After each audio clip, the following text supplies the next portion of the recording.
everybody, it's Cinnamon Cooney, your art Sherpa, and we're here for a live event. We're doing this fully guided painting live today of the jack-o'-lanterns, or you could just make them pumpkins if you're like, no, I just need these things to go through Thanksgiving forever and ever. So, you know, there'll be some mash-up, change-up, customizable stuff that will work out.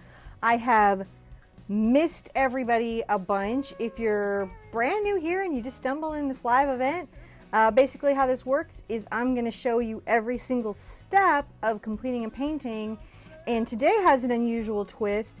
Today we are actually, I guess this is technically a sponsored video. Isn't that right, John?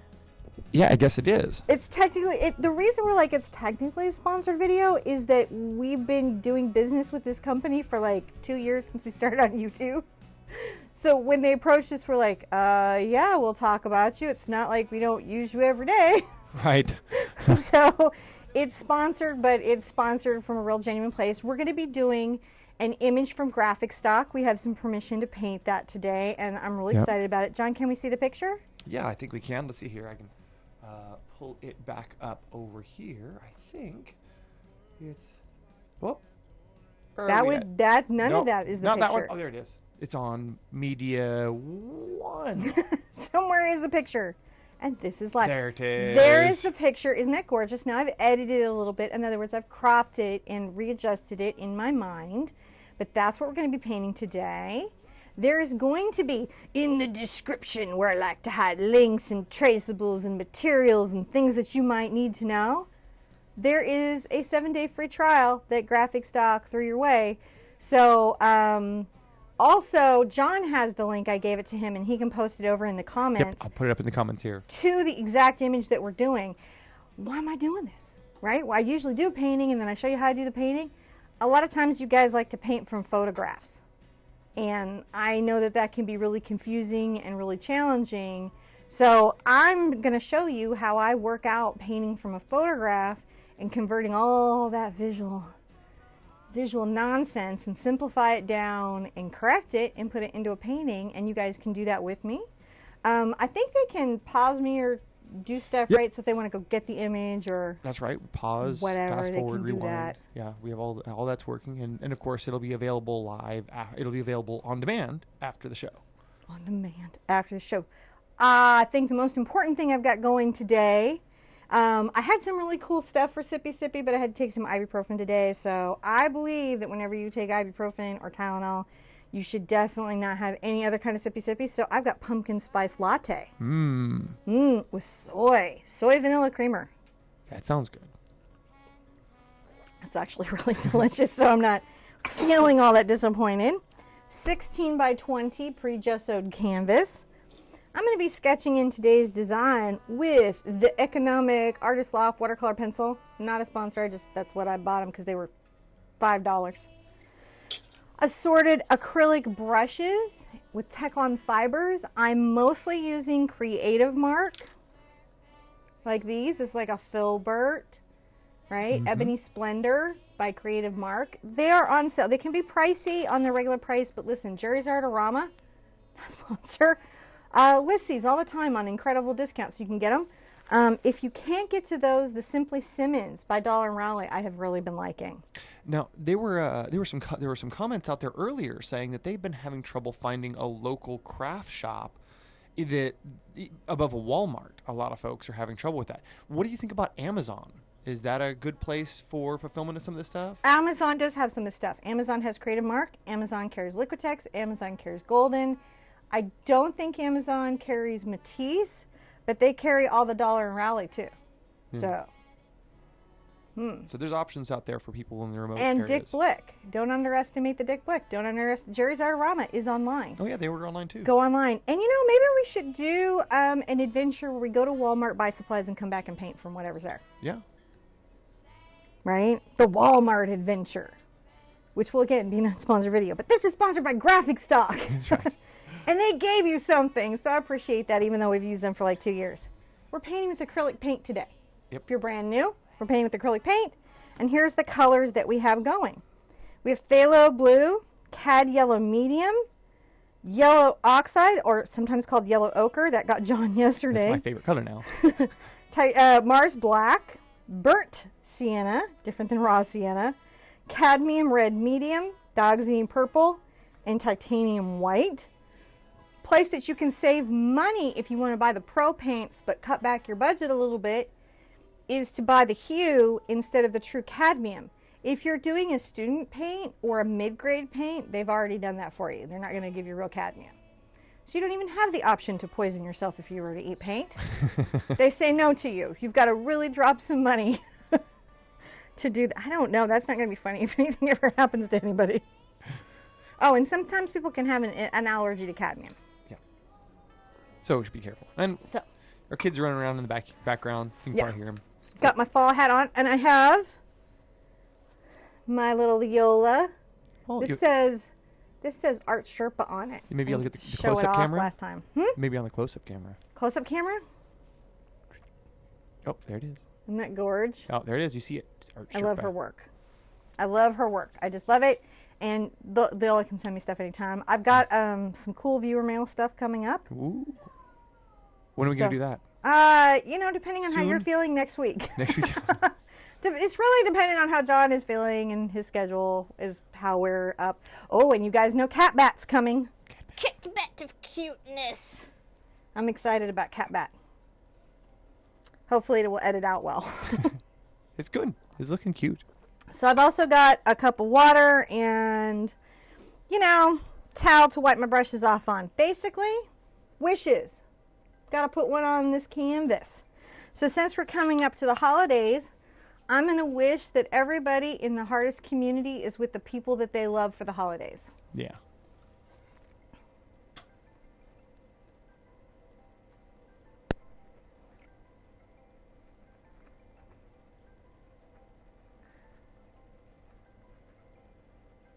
I'm going to wish that the food prepared with our families over the season is yummy and not terrifying in some way, and we still have to eat it. I'm wishing for yummy food. Anybody else wishing for yummy food? Yummy food, yeah.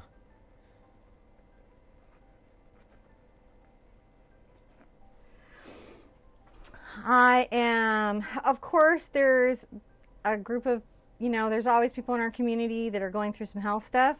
So I'm going to wish for a blanket of health in our community. Mm-hmm. And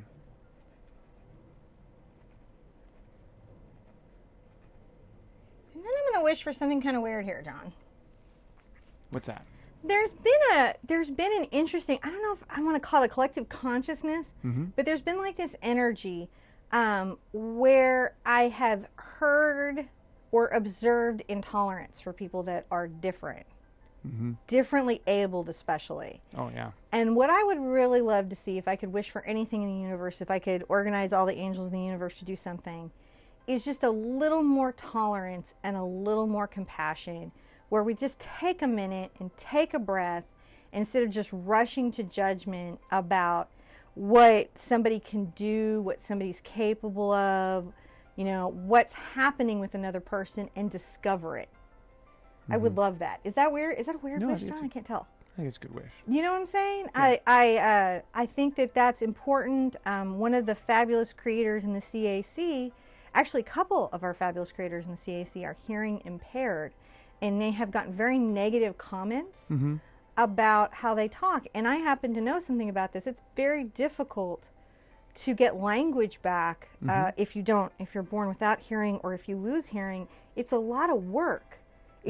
It's really admirable. So I'm just going to say that if you hear someone speaking and you recognize that they've gone through that journey, instead of, being derogatory, why don't you just be impressed? Because it's impressive. It's amazing, the work and heart. I'm going to get kind of upset about it. But the work and heart that it takes to do that is extraordinary. And I personally have such admiration for it. So that's what I'm going to wish for. So that's a good wish. Let's put that wish up there.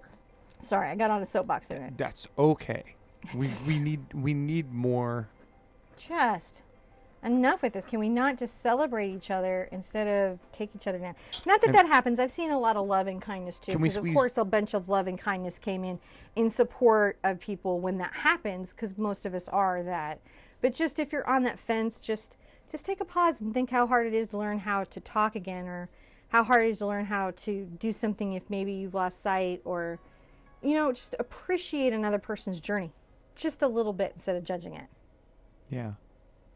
And, you know, What? if we could squeeze one more wish in there for me. Yeah, I can. I have all kinds of canvas. Just send love to Jeff and his family. They're going through a lot right now. Okay, everyone send love to Jeff. They've got a loss in their family. Oh, I am very sorry. I'm going to put some hearts here for the love that needs to go out. And you guys, just put wishes in your canvas. Feel optimistic, especially over this holiday season, that you can wish. Please take a pause if you can and just send love to Jeff and his family. Love is a powerful tool. It's a very powerful skill, and we can all work a little bit on that skill. Yeah. So I think I'm going to pull up. You can show them the picture one more time. Ooh, let's see here. The picture. The picture. Oh, this one. Yep, that This we're going to one be right doing. here.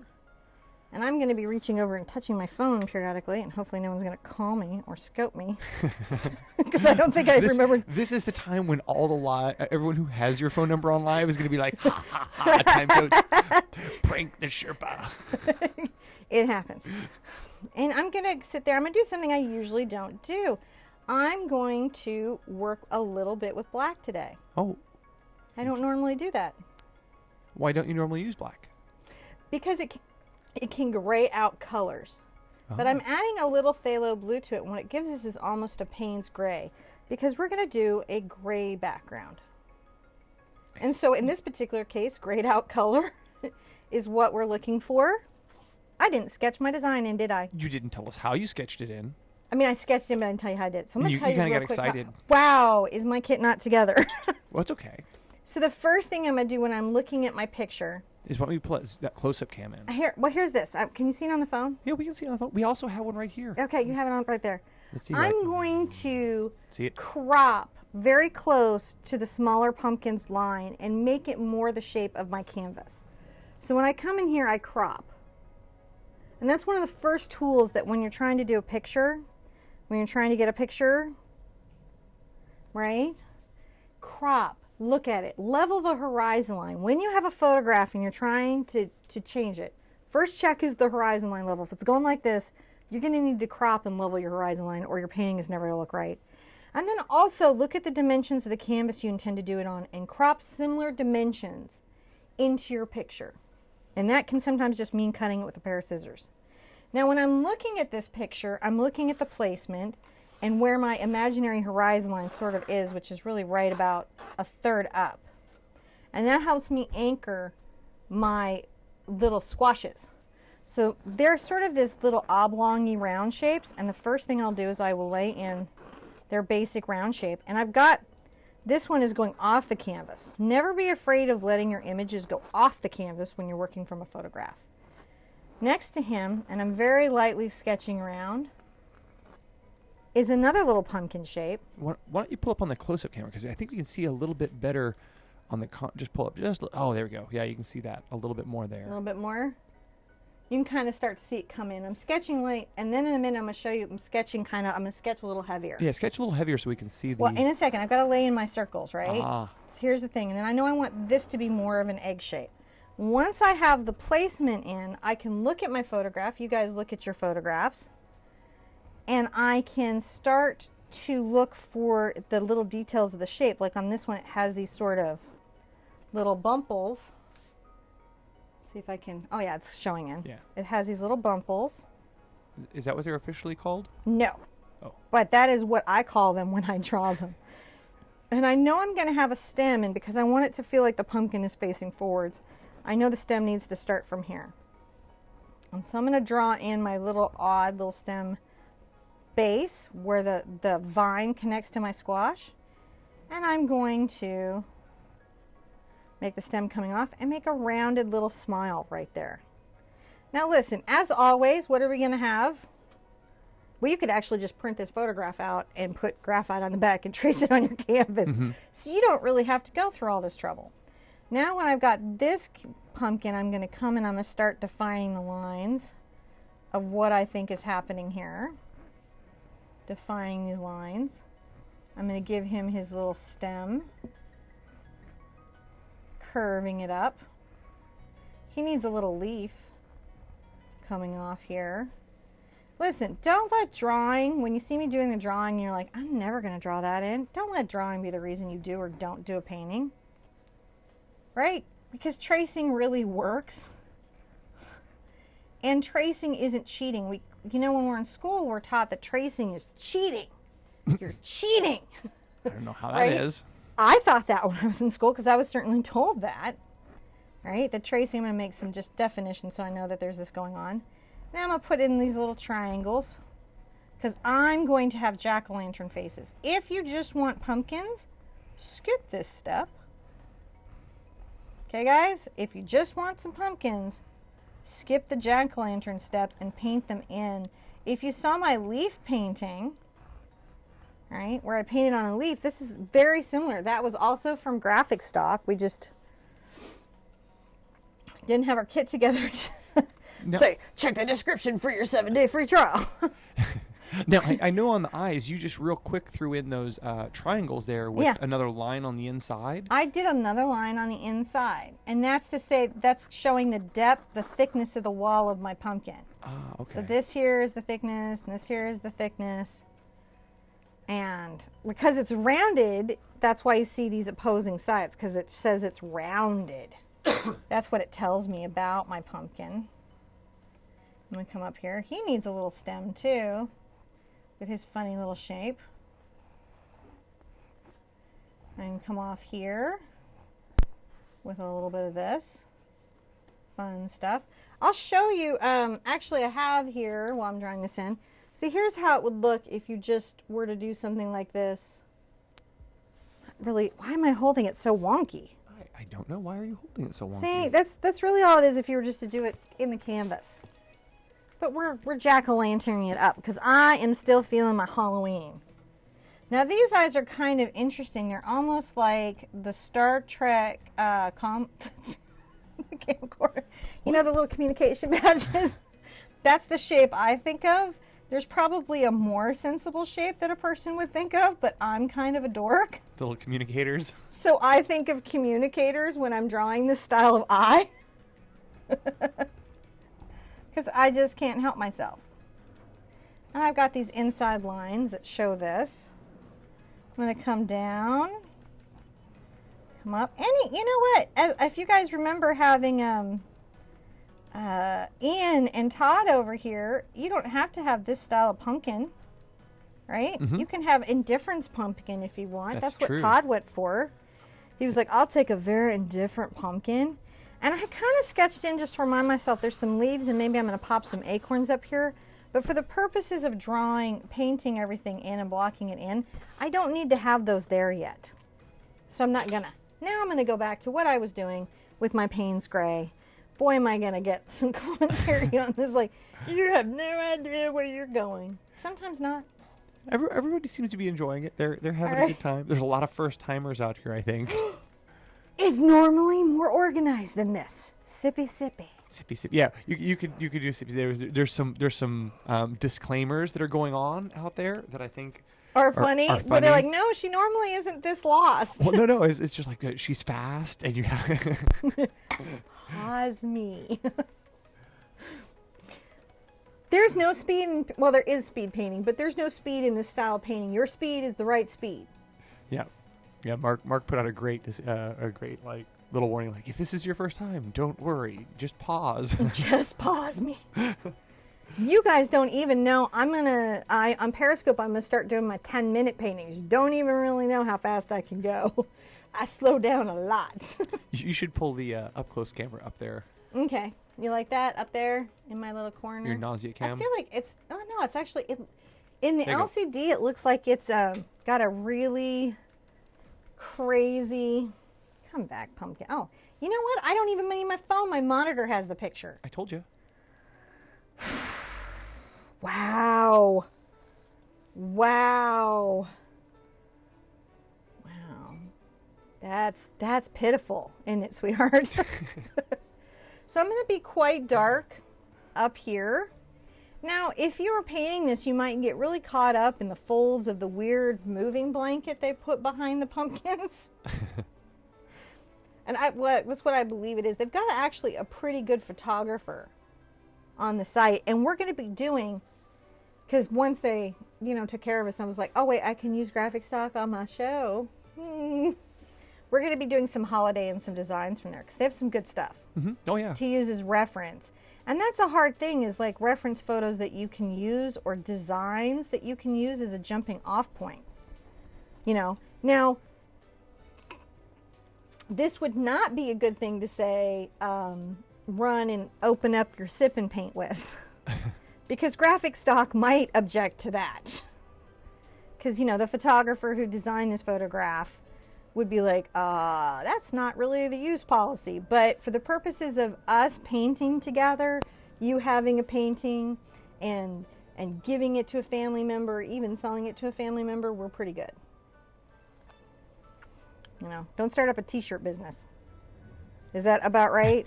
For the graphic stock use? Because that was my only concern, is like, what if people are like, woohoo! Right? I think that they... So that's just something to think about, which is why I like places like Graphic Stock, where you can get some use to the photos, especially if you're not trying to use them in a completely professional capacity.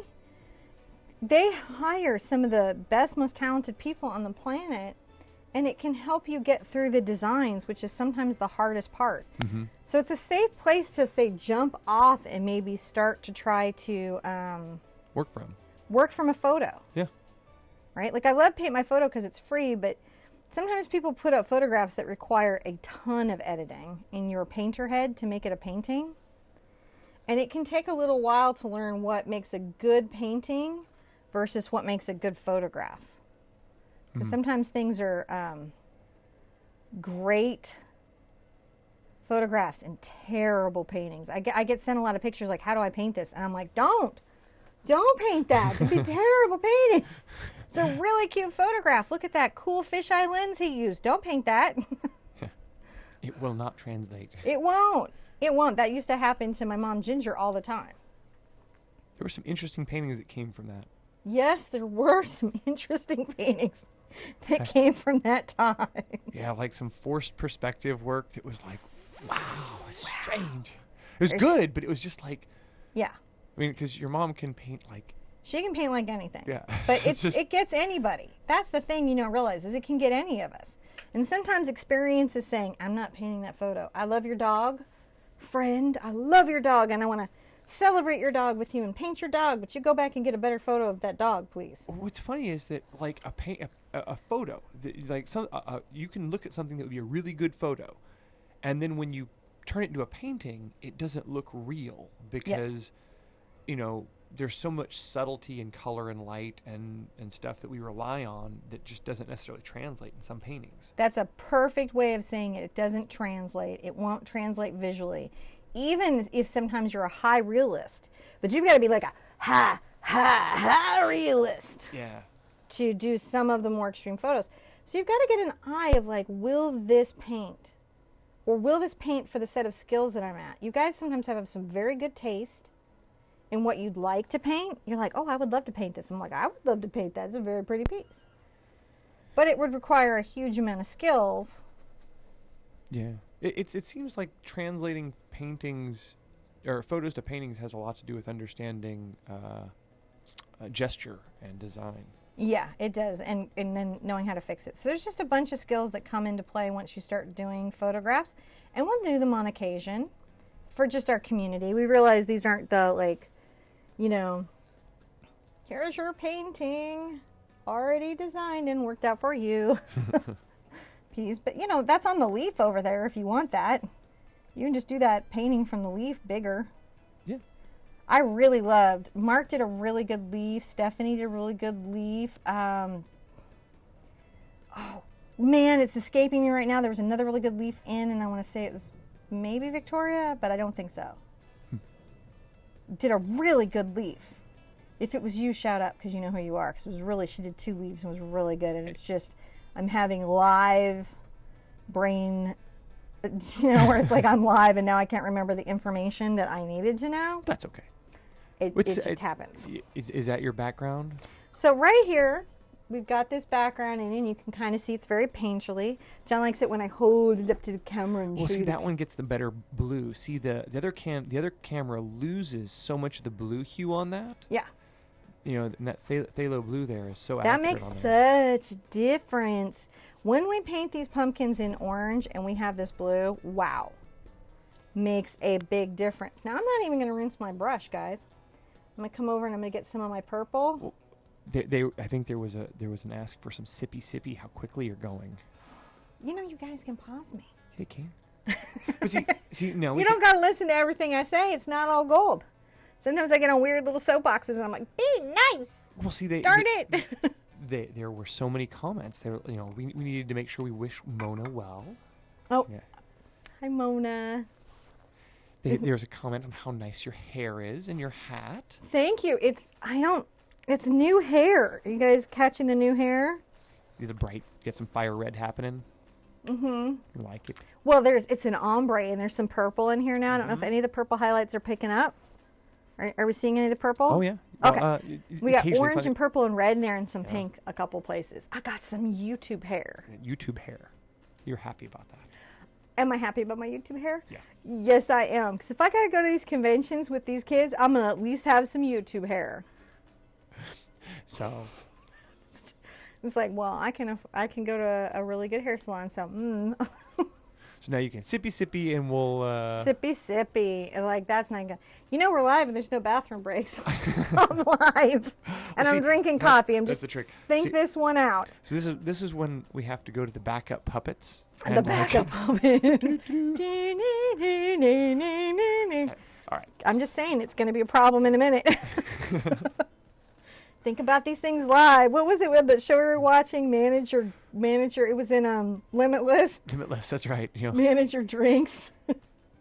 So I'm going to get my purple over to my burnt sienna. And I'm going to add just a smidge of blue to it because I want a very deep, dark ground color here. I'm going to come underneath all of these guys. See, it's sort of also grayed out, but it's got a little bit of a blue. It's just got this kind of cool tone to it. If you did this color accidentally, you'd be like, ew. You do it intentionally, you're like, oh, that's very rich custom color. Do I need to move this down? I do. Yes, you do. I was just... Tell me to move it down. So that's how I do that. Scotch a smidge, a small amount. It's funny how much painting and cooking have a lot of verbal reference into each other. I think I'm going to like this painting a lot, actually. I really like doing it small.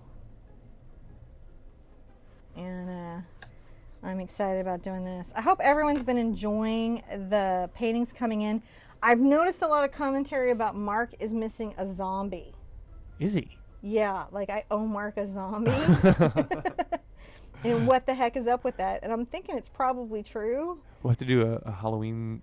something. Maybe like on the day or something. It would be like kind of a crazy video. It's like a video that gets views for 24 hours and then nobody watches again for a year. I don't think Cat Bat is going to qualify for Mark's zombie need. No, I think we'll have to find something else. I don't know if you guys caught the Periscope, but we just did the hop, Susan's hop. Mm-hmm. And we did that tribute to Bob Ross. That was fun. Did you see that? Because it's his birthday coming up. Anybody know that it's Bob's birthday coming up? Does anyone know that? It is Mr. Bob's birthday coming up. So we did an honor the Bob thing. It was a really, really, really fun scope. Creative Creations, Adrienne Gomel is in that. She's got a YouTube channel too. And I do a bunch of collab and different stuff with her.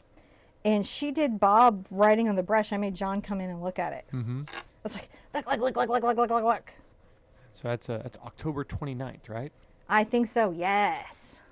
But we already did the scope, but who knows? There's some brewing. There's some percolating ideas, and depending on your schedule, there may be something going on. I'm pretty sure the Junk and Netta Girl and Secret are thinking about some. for the birthday. We're thinking about this new concept. We're not sure how the community is going to take it, though. New concepts. New concepts are always dangerous. We worry about the new concepts. So we have that blocked in. I'm going to come up a little bit. I know you guys are like, oh my goodness, you're like speeding along. We're just blocking in some background. Blocking in some background. Actually, can you do me a favor, sweetheart, while we're letting them catch up? I want to show them my leaf I did a bob. Oh, yeah. Oh. Don't thumb me down because I'm showing you my leaf. I mean, obviously, I'm liking the leaves. Do you like my hat? Hat. Ooh, made this.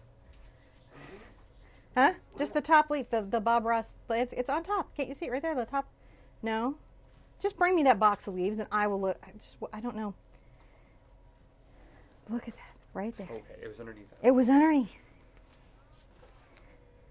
If you didn't get to see it, there's the landscape. I did this in 10 minutes.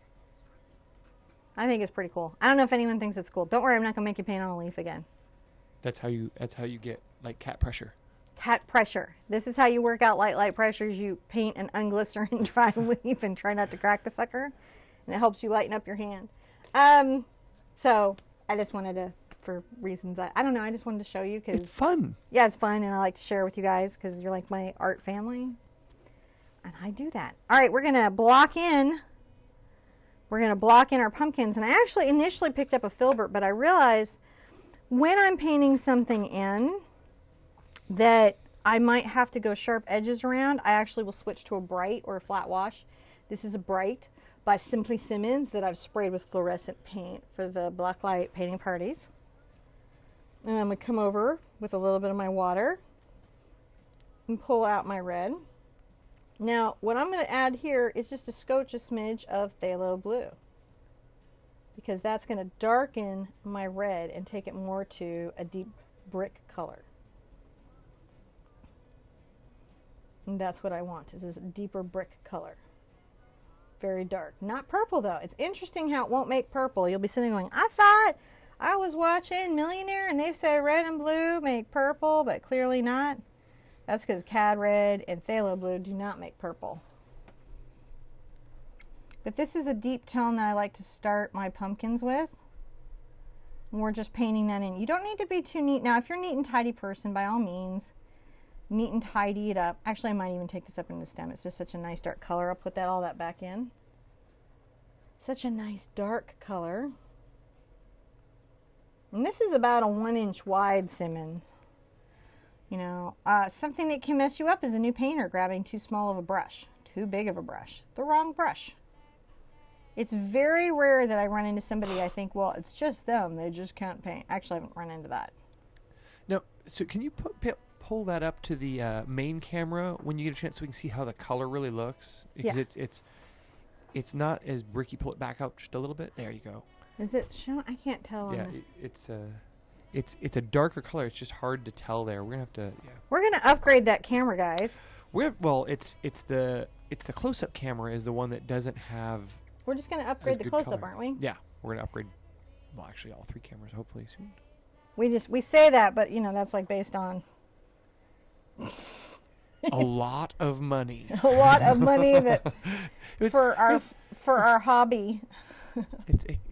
They're pricey, but we'll work them out. We're working it out. So I'm just going to paint around this. Now we're going to have something in common, which I usually won't do, but we're going to have something in common with Thomas Kincaid today. What's that? Does anybody, I wonder if anybody in the group remembers who Thomas Kincaid is, or was. The guy who... I mean, you know. Bite my tongue?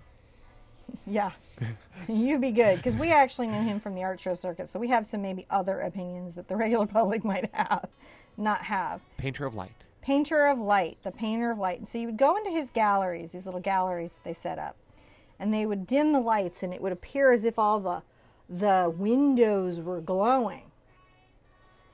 And that, my friends, is why I make you paint with CAD all the time. We paint with a very similar palette to Kincaid and Bob Ross for a bunch of reasons, and one of them is that when we want to turn the lights on our jack-o'-lantern or our window, you can have a painter of light effect with it where people are like, it's as if your painting is just a glow. That's right. It is as if your painting is just a glow. It's exactly what it'll look like. So you're just going to paint this one and the other one in. I'm going to grab a little brown here. I don't know why, because I went over and grabbed it. And I'm going to grab a little more blue because I'm not lost anymore. I don't know if this ever happens to you, but sometimes I'll be like on my canvas and I'll be getting lost. I'm so lost. They're just painting that in. So when we light up these jack-o'-lanterns, if you choose to make them jack-o'-lanterns and not pumpkins, that's going to be the big trick, is how we get that glow. So we are definitely going to work inside these eyes. Now the pumpkins themselves are going to be really painterly. What does that mean for you? Less work. Which is good. Better result. I mean, have we not painted a lot of pumpkins this Halloween though, John? Wow, it's been pumpkin-y though, for sure. It's been a pumpkin up theme, which is why we have the lower thirds bar with the pumpkin John can put There back she up. Doo-doo-doo. That's how much pumpkin has been going on. And honestly, I could have done more. That was nice of Chuck to do that. Yeah, it was. That's Chuck Carson. He works with us. The animated pencil. The animated pencil. He has a channel. He does. You should check it out while you're out there checking things. He does these really hysterically funny doodles and cartoons. And he just did, and I hope he puts it up soon, I hope he can get it filmed, olive oil and the swamp thing.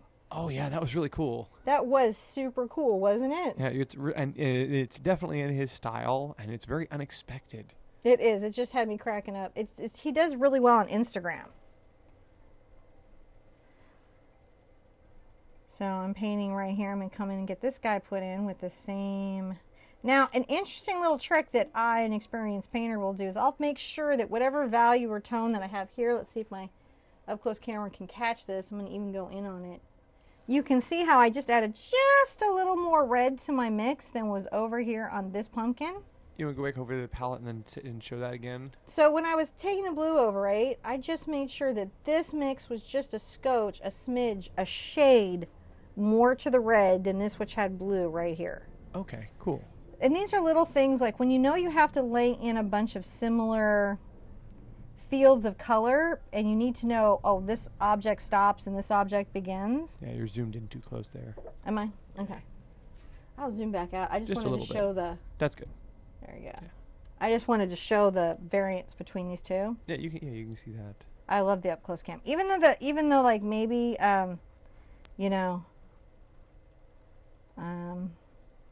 Our colors aren't perfect. our colors aren't perfect. We're working it. We're working it. Maybe a camera company will decide we're wonderful and send us a camera. Show mercy. Send someone over to help us. Come set the on, up correction. Canon. What is it, a G80? What do we need? It would Actually, be we're- really great, Canon. They give them to the bloggers at conventions. Well, we're doing so much live stuff now. The Black Magic cameras are probably what we're going to end up going with. So Black Magic. Yeah. Hey, you guys could all go tell Black Magic that they should totally donate equipment to us so that your show could be improved. Or just lend it to us for a little while. You know, actually, yeah, I'd be willing to rent it or lend it or talk about it. It would really improve your show. I'm not asked. Actually, I don't know that that's a terrible idea. Well, We use our powers for more art. we do. We just keep getting more art. More art. But it would be nice if, because that's what we use in the studio here is Black Magic, right? Mm-hmm. Yeah, we have Black Magic switchers. We have Black Magic switchers. So if they would just send us their cameras, we would be happily a Black Magic I think I'd be happily a Black Magic sponsored video, wouldn't you? See, because then I can be as rough on all the paint companies as I want. I don't have to be nice to anybody. I lived on Ask a Crafter when Lindsay would have like asked my genuine opinion on something. She's like, "You're not sponsored by anybody, are you? Because I'm about to say something." I thought that was so funny. Well, you know, the sponsors know what they got into with us. Hmm? Our sponsors know what they're getting into with us. Yeah, we don't hide it. Graphic stock new.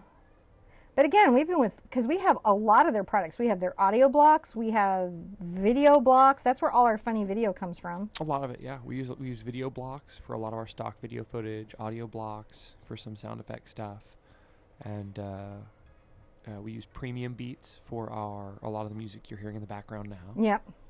And and video blocks or graphic stock for a lot of these images. Yeah, actually, a huge amount of stuff I do on the CAC, I actually go to graphic stock too. Mm-hmm. That's how I make my little banners. And you guys don't see that because it's a secret group.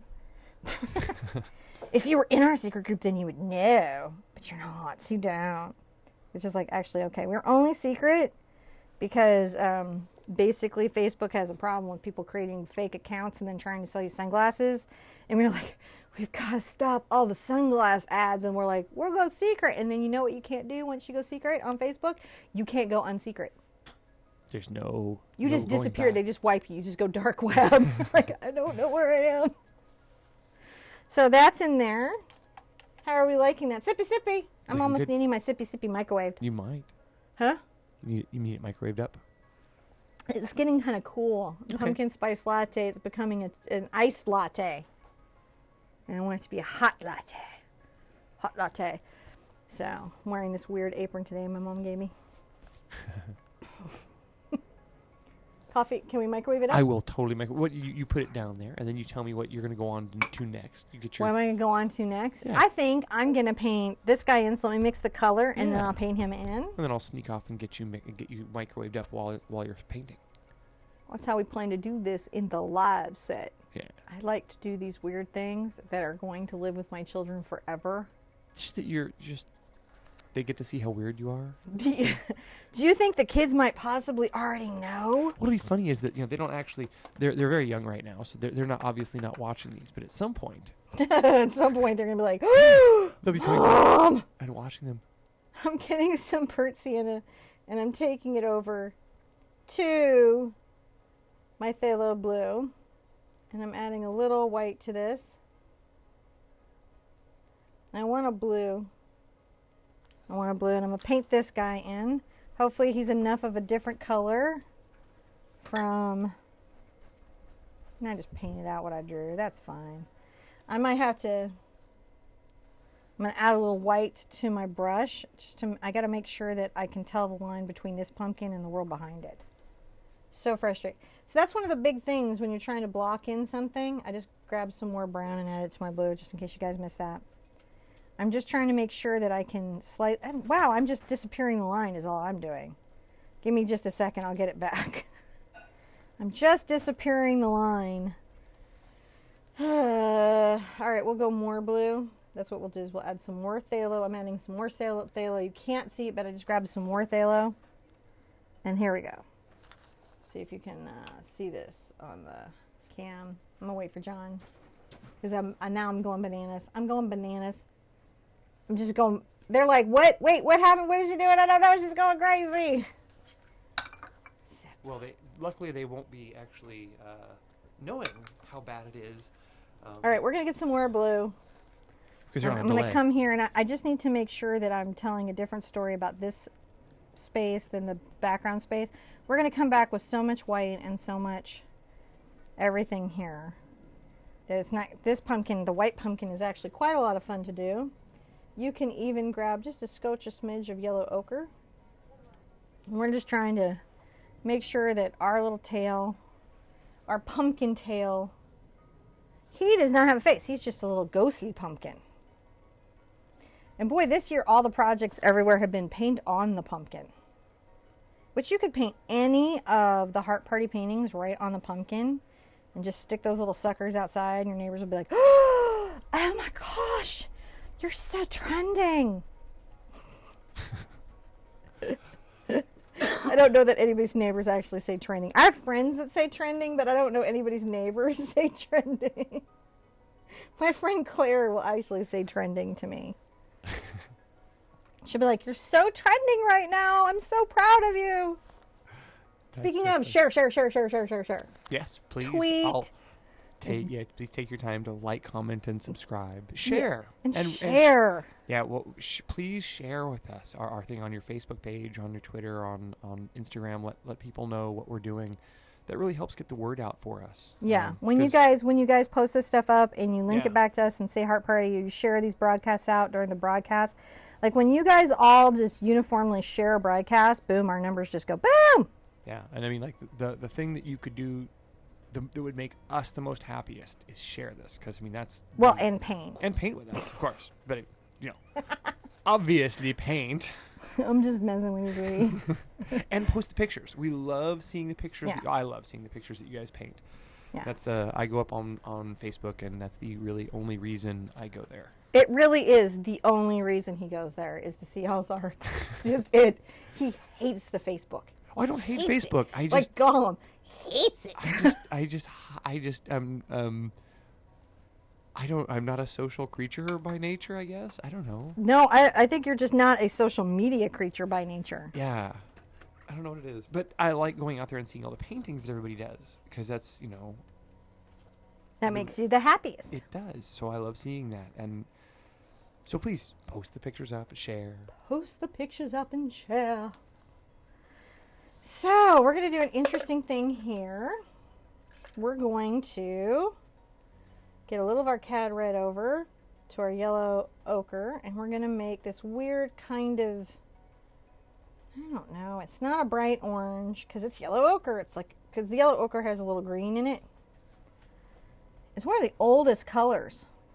And we're going to just paint this inside line, this right here. Just this one. We're going to do the little dark shadows. Can we see those okay? Yeah. I'm just using this. Because when I use the yellow ochre in one area, but then I use the cad as the yellow in the other, it'll create a vibrancy difference that allows me to really see stuff.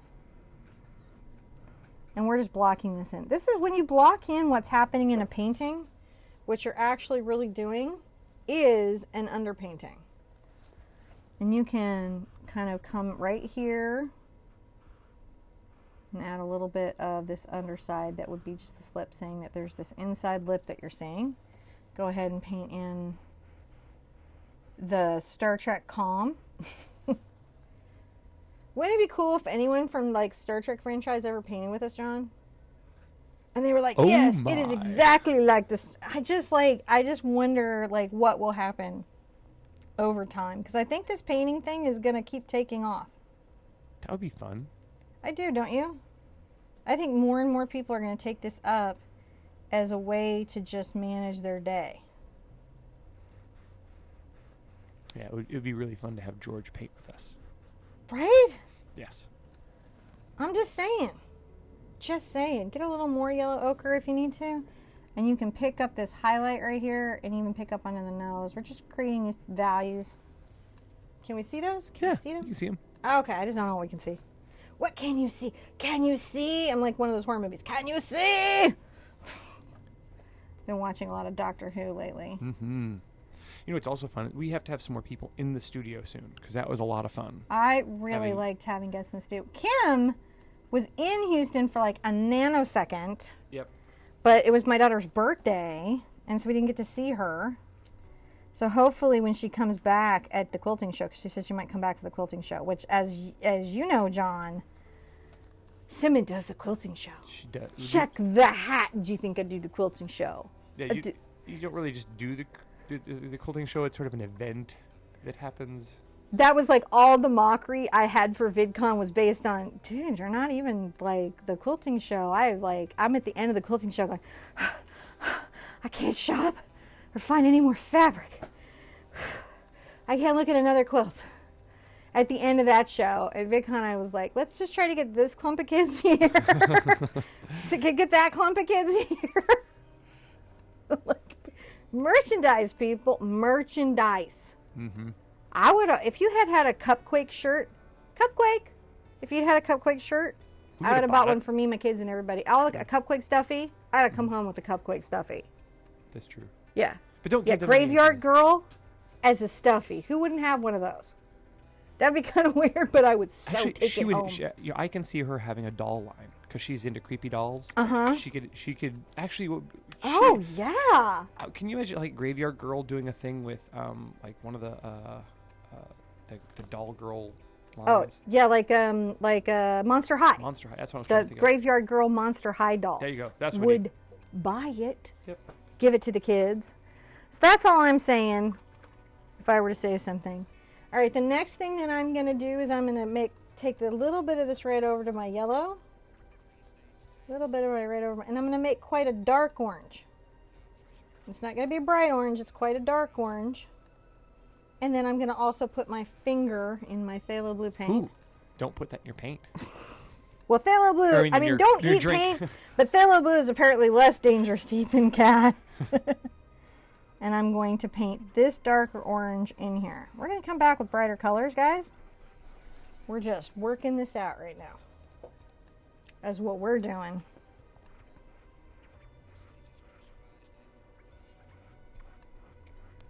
Getting that in, because it's going to be quite bright in these eyes, but to get that quite bright feeling, we've got to paint in the dark.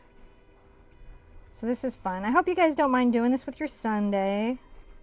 Or your fun day, whatever day you end up running into this and painting it. Yep, because this could be on a Tuesday or a Wednesday. We don't know. Could be. This is. It could be next year Christmas. We don't know. It's true. Somebody's like, oh, I'm just over Christmas, so I'm going to paint some jack-o'-lanterns. And then you know what I'm going to get next year Christmas? I'm going to get a comment, you're right. I was totally over Christmas. And I completely painted some jack-o'-lanterns. That's what always trips me out, is when I get like these like comments later where they're like, you totally knew what I was going through. That's right, because I'm the Sherpa. I actually heard from somebody from Nepal. Oh, that was awesome. Isn't that really cool? Asking if I had picked the name Sherpa to do anything to do with the Sherpas in Nepal. And I was like, yeah, totally, for Sherpas in Nepal. I love the idea. Well, I don't actually want to climb up Everest at all. No. So that's not my idea, but I love the idea of somebody who guides you through a life-changing, transformative journey. Mm-hmm. You know. And again, but not up Everest. I you know, we're back to that one girl walking the coastal trail. And you just the whole time through going, no, no, no, get better shoes. Wild with Reese Witherspoon. That was just so fun. The Boy Scout in you was dying that whole movie. Whole movie, the Boy Scout was just freaking out. What are you doing? You're going to die. I swear his daughter, honey, just got this big long lecture about the importance of good shoes right after he saw that.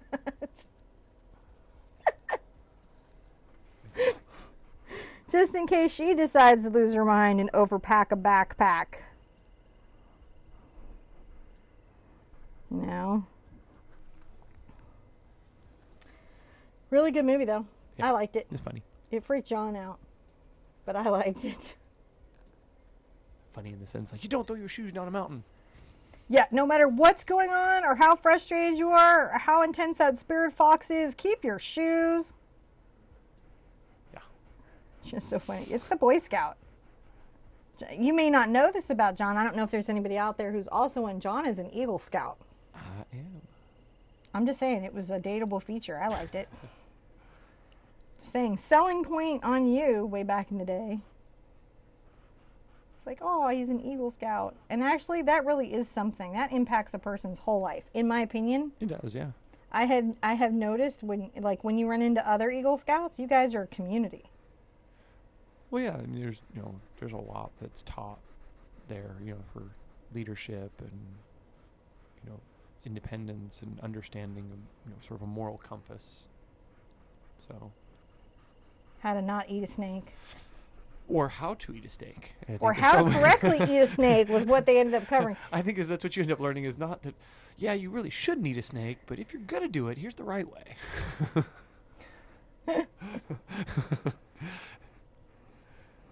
Which is so funny. I love the snake story. John you were on what kind of camp out? It's that free fall one, right? It was when you're when you're younger, you do your first survival camp out, and you're sort of supposed to backpack in, and you do this somewhat unsupervised, right? And you know, your the dads and things are often, you know, they're a few steps ahead, a few steps behind. They're always watching, but the idea is to give the boys the sense of independence to go out and set up. So we did, and went up there and set up in the woods, started doing all our stuff, and there was a snake, and so I killed and ate the snake, and that set off a chain reaction of, you know, boys deciding that snakes were food and hunting for snakes. And then they came back over and said, you can't do that. Cannot eat, especially rattlesnakes. Especially rattlesnakes. Which, by the way, sweetie, are endangered. And you contributed. Well, it got too close to me. The first one was an act of self-defense in truth, and then I was just hungry. It was just too close. Well, because they investigate warm things. They want to sleep next to warm things, and in the cold, you have a fire, you have a sleeping bag. That's where they want to be. So, yeah, there's some things about learning about snakes. Things you pick up about a snake here and there. I remember Mom, we used to have rattlesnakes on the property because, again, my dad contributed to the endangered status of rattlesnakes. And we had horses, and so the idea was you wouldn't want horses and snakes together. And so he would, on occasion, kill a snake that got into the area where the horses were, same thing. Mm-hmm. And then, but he decided, he was like, they're beautiful and they're useful. And so he came from a ranch in Wyoming. And so he would skin them, and then he would put parts of them in the, you know, the salad crisper. Yeah. So my mom comes home. Because it's a really ideal moisture. I hadn't thought of that. The salad crisper. So my mom comes home on her California diet to get her salad, opens it up, there's snake eggs, and snake skin, and snake head. Ooh, I thought my dad was about to be endangered. I'm getting a little phthalo blue and a little yellow ochre, and I'm making a dark green. There was a lot of yelling then. And he was like, well, you know, don't waste the skin. He's like, I'm going to make a belt. Yeah, that was the other reason that I probably attracted a bit of attention there, was I had skinned the snake too. Skin your snake? Man, if you're going to do it, don't be wasteful. No. Respect, you know. So I'm creating this little leaf that I'm painting in off here. And what I like to have my leaves have little bits out of them. Little triangles out. It just makes me happy. You can adjust their close-up camera there. Come up just a little little off off screen. screen. Is it not catching it? Just a little off. There you go. There you go. And so I'm going to put this here. Now, I remember this one actually had an inside leaf, and we'll do that later. I'm going to show you. We're going to paint these in all this dark gray. And then I'm going to show you how to curl them or give them the shape that they need in a little bit. But just put in this dark green right now is what you want to do. Oh, somebody's painting with me. Is anybody painting with me today? I think there's I think I saw some people saying they were painting with you. There was definitely people commenting on that they had just finished other paintings earlier. Oh, I love what you guys are doing. You guys are blowing my mind with what you're creating. I just feel so blessed to be in my little corner of YouTube doing this stuff with you guys. Mm-hmm. I really do.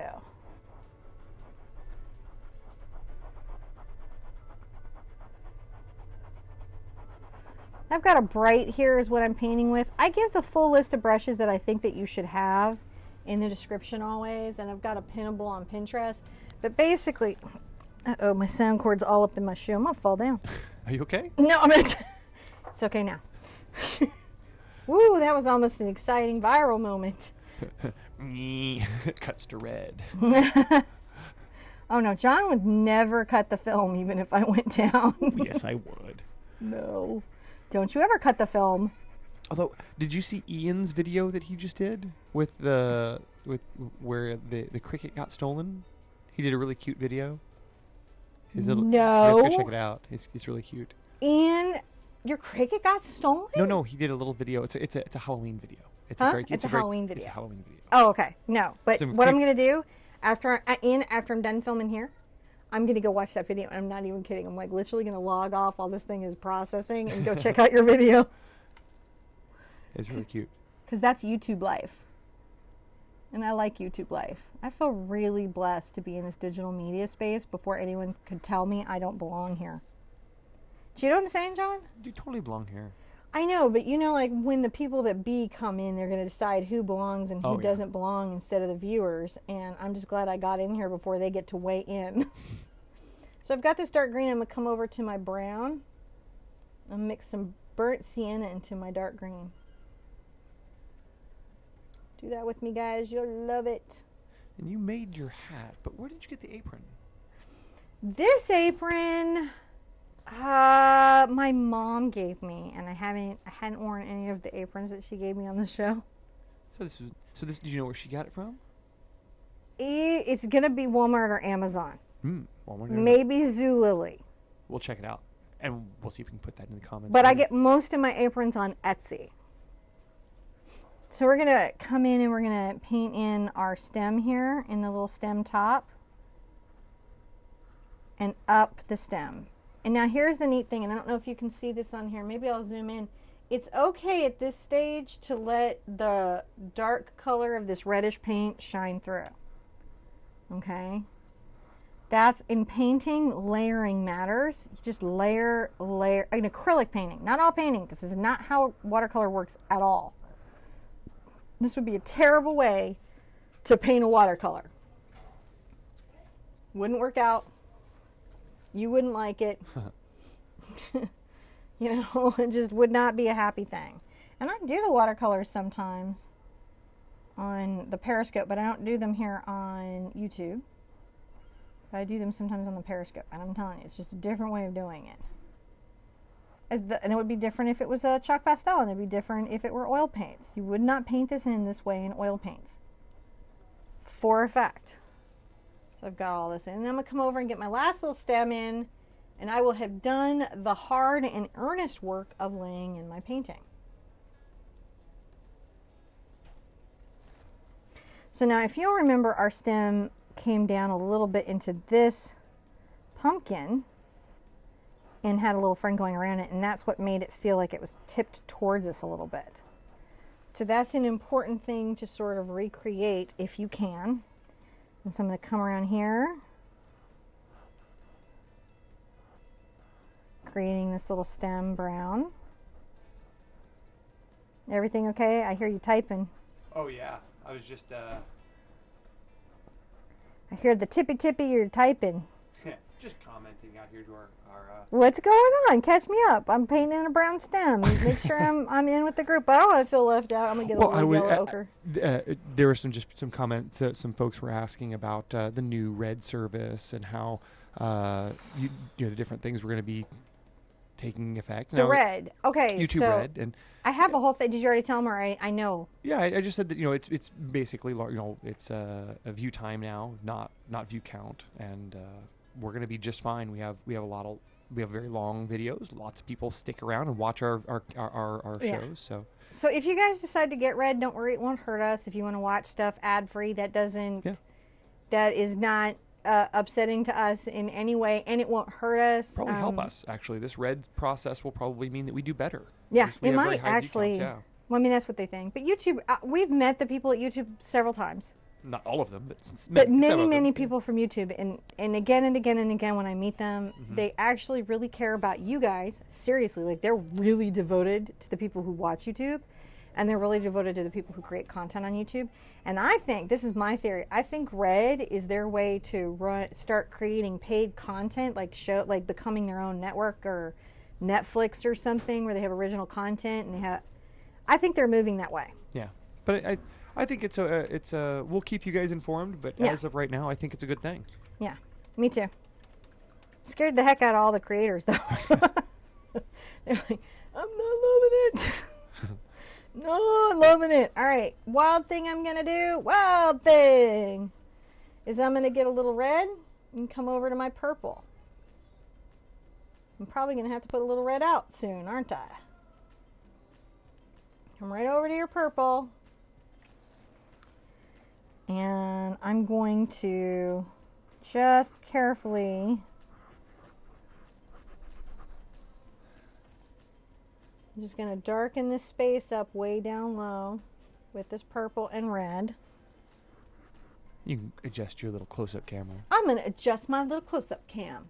But the important part is we just want everyone to enjoy the videos. No matter how you get them, no matter where you get them. Okay, so paint and share them with us. The reason we even have ads on here is because apparently it helps improve how YouTube shows us to the world, maybe. Yeah. Was the theory of what we'd heard, like more people would get to see it.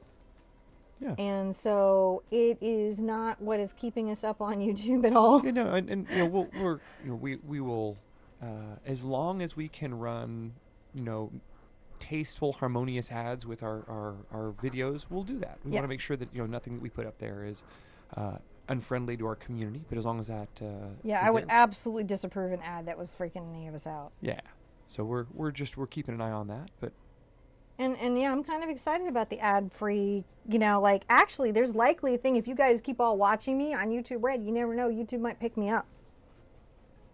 Right? What's that? Well, because they're looking for people to be part of their thing. So like if everyone's like watching us on Red and that's where you're using your Red stuff, that might, I know we just got on YouTube Kids, which I think is pretty exciting. Yeah, you can adjust your camera up there. Let's all, which one? Oh. Yeah. Let's all do the happy dance for that. I'm on YouTube Kids. I'm on YouTube Kids. No kids are really watching me, but I'm on YouTube Kids. Yeah, but this won't affect our show format or anything that we're doing. We're just keep on cruising, making the same videos we make, doing live shows the way we do them. Yeah, pretty much exactly this. But we are adding some more kid content because we're on YouTube Kids. We are adding some more, and the app, when it comes out, will allow us to do some more stuff as well. Yep. And that's coming along. Hopefully, we'll have some stuff for you guys by this Thanksgiving. So more on that soon. Really? You think we'll be there? Yeah, I would love that. All right. So now I'm going to make a dark line coming down here on the edge. I'm painting again my 1/2 inch bright, which y'all know I love. And I'm letting it taper a little thinner as it comes down. I'm going to make a little, these are the little bumps in the pumpkin. You know what I'm talking about, y'all. Y'all, do you know what I'm talking about? The bumps in the pumpkin. Y'all. So it's funny. I don't in general have a country accent until I get really mad. Then when I'm really upset, the more upset I am, the thicker my drawl gets. And it's not even like something I can control. It cracks John up. And what's really weird is I'm not born in the South, so I don't even know how that happened. So we've got some lines for that pumpkin there. We're going to keep taking this Dogsian purple and this Cad red. So now everyone's asking about our app. You have to adjust your close-up. About our app. Yeah, I'm so excited about the app. I'm so pumped about the app. Yeah, it's a really fun product we're working on that allows you to take a journey as an art journey yourself. And the game itself provides a lot of ways for you to interact and play art games. I think we're going to have where you can download. Weren't you guys working on where you can download videos so the connectivity is not such a big issue? We're working on a way so that you'll be able to, for the folks that are have connectivity issues, you'll be able to download videos, save them to the device, watch them offline. They'll be it'll contain all of the information on what you need, your materials list, the paint, the sketchables. You'll get updates on live events. Yeah, we'll have in a consistent, like you would actually know a live event is happening. We can have a calendar. We have a calendar function that's inside there. So you could know when a live event was happening. We can do fun stuff like let's have Thanksgiving together, or just all kinds of cool things. There's games. Yep, and probably the most powerful thing is it really allows you guys to help organize as a community yourself. So even be able to help organize local events. You guys will be able to do, get paint togethers and really do Sherpa community kind of stuff. And we definitely going to continue to. I love you guys. Like I'm not stalking you, but I love seeing y'all chat in the room, the Breakfast Club, before our video starts. And we'd love to see that be able to grow and grow and grow, so you guys can connect through. I know Stephanie's still in here. Stephanie and Mark Bergeron's still in here. You guys are still in here. You know how much fun Art Game is. You know how much fun Art Game is. It is really nice to hang out with other people and just create for fun and to connect and socialize. And it's something we need a little more of in our world. and maybe make the world a little smaller. And we're really excited about all those. We're excited. We're hoping they'll all work really well. And we're excited about those features. Oh, pieces that you upload, you can put a digital wish into. Oh, that's right. Yeah. Sorry, just excited about that We have feature. all sorts of fun stuff. So And- I am shading these rounded bottoms, right? I just want to tell people so they don't go, what is she doing? I'm shading down here. I'm going to take this up pretty far for darkness, because it's going to, just look where I'm getting the, I don't know, I got so excited about the app, I forgot how to teach the painting. So I'm coming along here, and I'm just making sure that this lower area has some darkness to it, because we're going to have these leaves and these things in here, and we definitely want to make sure that it's got that shadow. We don't use black for shadow. We use value in color and You have in to those watch your types of close-up things. camera there. Move the close-up camera. Hi, close-up camera. So this is what we're doing. We're just deepening this up, taking this up, and then of course, just like up top, we're going to bring down the little spiky things. I'm glad everybody's excited about the app. Yeah. I'm going to shadow under my little stem and pull down. Can you just zoom out on the close-up camera a Maybe little I bit? can. What is going on? It's I'm just, just zoomed in like a crazy person. just a little bit. There we That's go. good. What was that? I'm so glad you're here to co-captain with me. Thank you, sweetheart. Well. Thank you, thank you. Otherwise, I'd be like... So the Sherpa and the Sherpa assistant, we're just getting you up the mountain wall, trying not to get lost ourselves, apparently, today. So I'm bringing down these little shapes. I definitely want one here, one over here. We're just trying to show that this has these fun little shapes that are happening.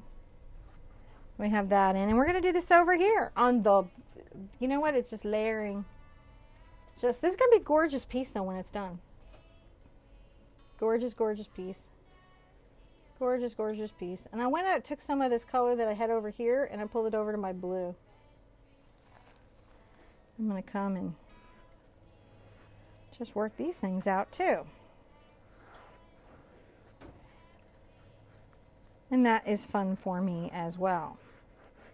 And this does actually help us. Weirdly, all this blue helps us do a white pumpkin, and later when we're pretty soon, we got, I think I'm really sort of obligated to at least a chicken. I think I still got a chicken, a birch tree, apparently a zombie for Mark. That I got to get in there somewhere. It may end up being on Periscope. I don't know. And then we're going to be into snow and winter stuff, aren't we, babe? Yep, we will be. So I'm just shaping this out. So I'm putting the shadow in. When I'm looking at a photograph, because I'm looking at a photograph like you look at a photograph, I am looking at where I want the shadows to be and the parts of the story from the photograph that I'm trying to tell. And so those are the things that I'm looking for. If you have trouble seeing the shadows when you're working from a photograph, a trick, I'm going to put a shadow underneath the stem here. A trick that you can do is you can print your photograph out black and white. Increase the contrast if you need to. Right? Increase the contrast if you need to. Print it out black and white so that you can see where's the shadow. Because more than you're painting what's there, you're painting light and shadow. It's a weird thing, but it's a true thing. That's what's happening. I'm going to come up and do some work on this stem right here. You know, there's a trick that I don't remember where I read it, but I used it. I've used it multiple times when looking for good stock images to translate for other purposes. Mm-hmm. If you'll defocus them, and if you really defocus them as much as possible, and then you can still kind of tell what it is. Yeah. That's a good image. Yes, that's very true. Because if you defocus it and everything gets blurry and you can't tell what it is. There's an artist trick that goes with that. Is there? Yeah, it's to squint at your canvas. You get back and you squint. Oh. You squint at your canvas, and if it still looks good through squinty eyes, you're probably doing okay. Huh. Just a weird little thing people sometimes don't know. I didn't know that. Come along here and make that little outline and deepen up just at the corner here, just at the tip there. This little shadow. And it seems shadow here and here. Just a little shadow. It seems that people are getting some freezing happening. So if you do, if anything freezes, just hit refresh on your page, and it should restream. And that's we're showing we have good signal up to YouTube here. So but there's storms and stuff going on right now. There's a lot of crazy storms out there. So you know that's happening, and you gotta realize that that's going on. Now we're gonna start layering in. Some more paint. I'm thinking some leaves. Leaves? Leaves! So get a little yellow ochre and a little burnt sienna. I should pull the picture up here for them to see that. Well, no, this is what I'm doing. Now we're deviating from the picture. We're deviating? Simplifying. Okay. We're simplifying. But that's the thing. So this has some nice leaves, and that's lovely. But there's a lot of foreshortened perspective in these leaves. Mm-hmm. Right? And so then you're really adding some compound curves. You're adding some vanishing points. You're adding a whole bunch of stuff that you may not be up for. And what you'll want to do then is say, well, it was really important to me that there were leaves. So you can start putting in some shapes, like you might say, there's a leaf coming up here that I'm seeing, and then start, look at me, I'm going back and forth, I'm putting some color down. Come over here, get some of the brown, it's got the blue in it. Putting some of this color down, this is deep color. You want to get that close-up camera there? Yeah, I'm going to get this close-up camera. The bottom is a very loose, impressionistic. If you've done any of the, like if you've done Mushroom Man, if you've done Devotion, if you've done any of these, you're kind of already familiar with this basic idea of getting very impressionistic and sort of laying in this just base color. Something more, oh, everything okay? Okay. Kind of late in the season to be. So I've got this there. I've let the color that's underneath there sort of shine through. I'm going to come get some of this blue, some brown. I'm getting a very deep color here. And make sure that underneath here it's very dark. Make sure that underneath your objects there's shadow. And I'm coming through and making sure right between these two, make sure there's shadow. Blue and the brown.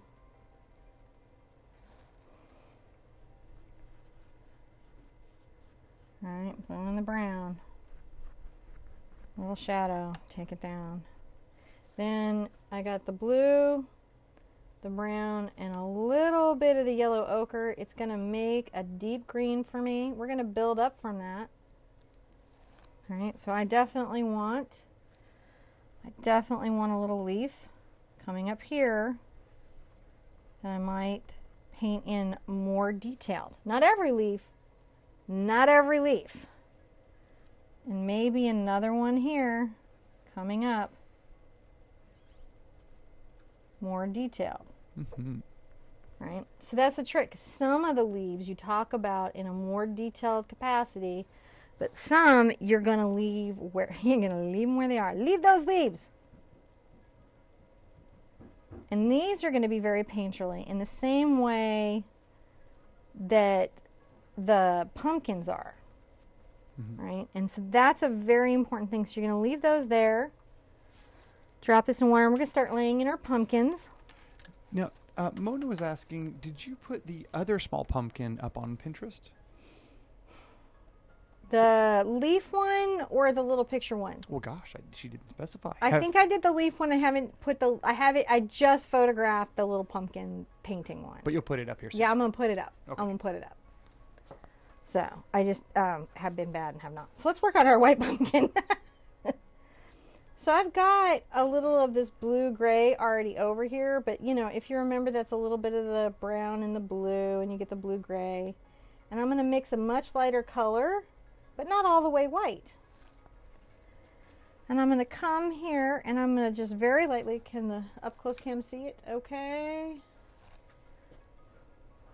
Very dry brush, guys. So that's light pressure. That's definitely, we're painting fall leaf that fell on the ground pressure. All right, you're going to want to be around your leaf here.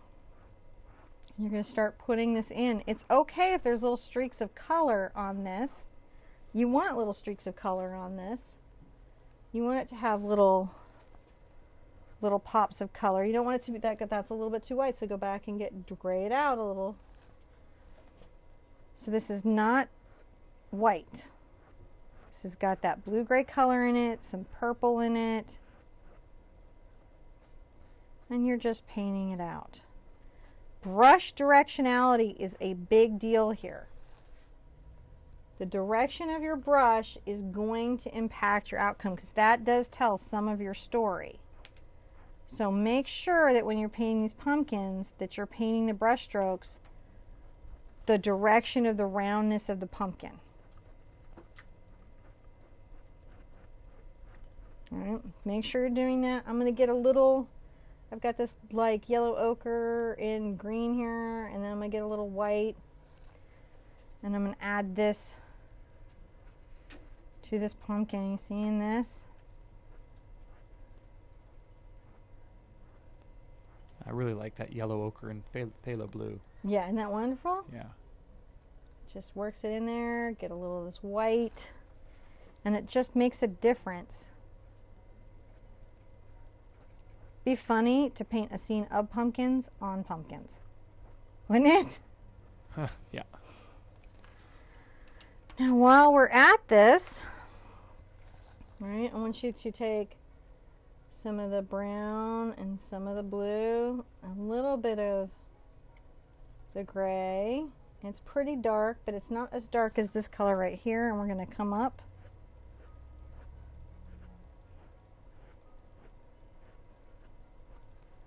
And we're going to soften the shadow, the shape, following the shape we want this little pumpkin to be.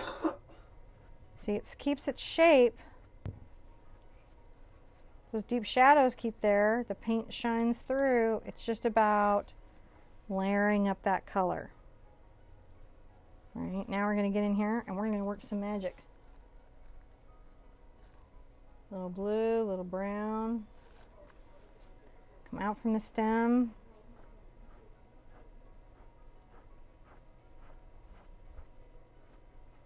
Painterly that up. See how that goes? You put in that fun shape, but when you come in and you do this, it just creates that pumpkinness.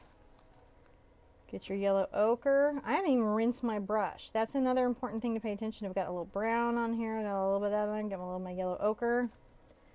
I'm going to come up here. Paint the stem. You can add some touches of that color into that, even into your pumpkin a couple places. Look at that. So when you're painting one of these white pumpkins, you're not remotely painting a white pumpkin. You're painting like a bunch of muddy colored pumpkin. Huh.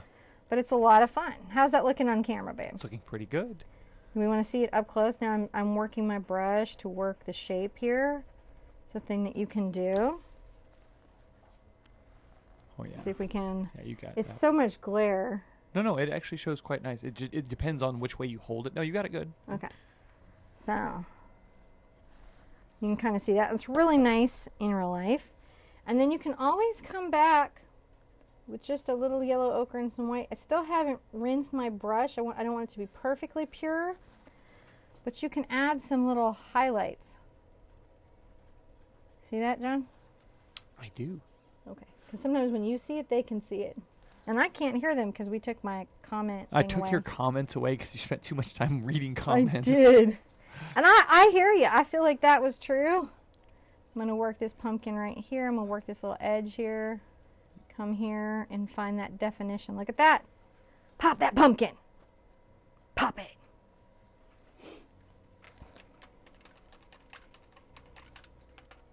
All right. Now I might need to put out some more burnt sienna. And you'll notice I have golden and liquitex and Matisse paint. And people always ask me what kind of brand. Oh, and I think I right now even have some Winsor & Newton Galleria. I just paint the best quality paint I can afford that's on sale that I grab for my budget. I just get, I mean, like that advice I give to you guys is what I do for myself every time. So I'm going to get a little of my red and a little of my yellow ochre here. You can even add a little cad yellow to it. And I'm going to start coming into my pumpkin. So everyone is asking why we don't give you back a monitor, because it would be so fun to be able to talk directly to you. And while it's true, but you get caught. It's Cinnamon can't read and respond and paint, so I have to somewhat filter and translate for her.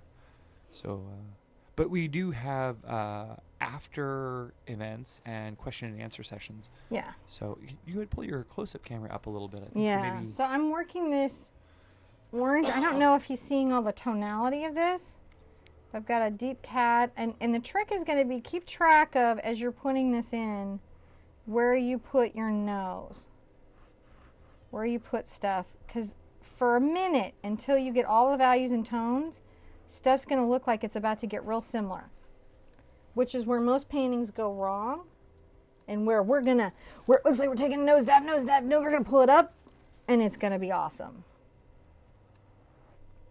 So that's Cad Red. And I'm just scrumbling this in and pulling this in, getting his layers in. These pumpkins are about the layers.